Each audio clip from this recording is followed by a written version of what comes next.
Hi everybody and welcome back to the channel. You've all been asking me what specs am I running, what is in this system. Well, I'm going to go through it with you.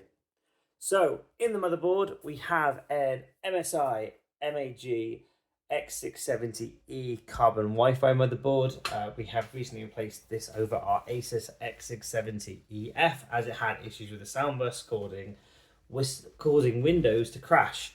So we've gone away from that motherboard completely. We are now running this MSI one. Within that MSI board, you have a 7800X 3D CPU, 2 sticks of DDR5 RAM, which are the Corsair 6000 MHz sticks, working really well on this system. We then have the 7900 XTX made by Sapphire, originally with a Nitro Plus model, and then we swapped it from that cooler to the Bixby water block, which is the one I did in the review before.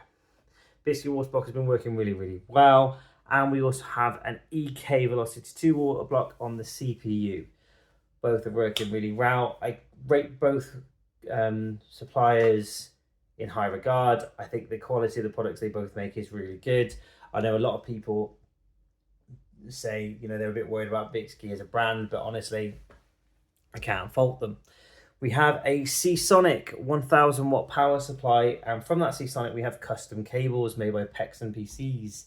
They're really good. They made my cables for me without any problems at all. I said what I wanted, the kind of style I wanted, and they went through it with me and did the order. It was brilliant. The service was great and the cables worked perfectly. We then move on to some of the other water cooling components. So you'll see we've got 14mm tubing, all supplied by Corsair Hydro series. All works really well. The bending gets a little bit of a nightmare from time to time. We've got Corsair fittings on the end of each pipe, and then on our 45-degree angles we have barrow fittings.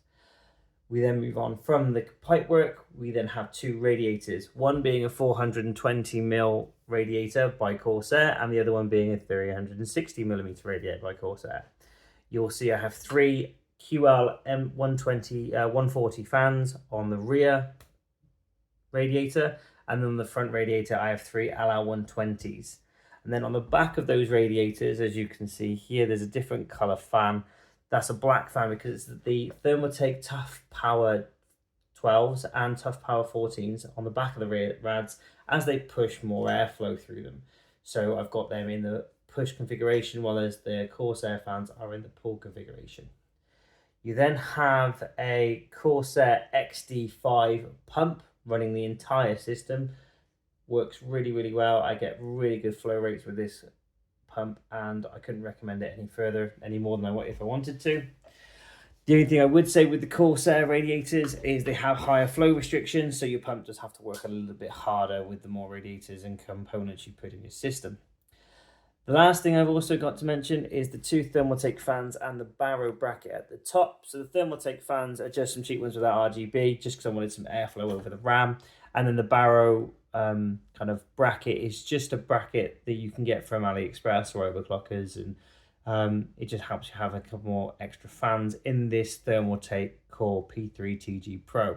Now, you can actually buy this bracket here, which is made by Thermaltake, but you can only get it in the US at the moment, and the shipping is ridiculous, so I'm not ordering one, which is why I went for the barrow, but it works really well. Now, that is my system. If you do have any questions or you want to know anything else, feel free to drop me a comment below. Thanks for taking the time to watch. Have a good day.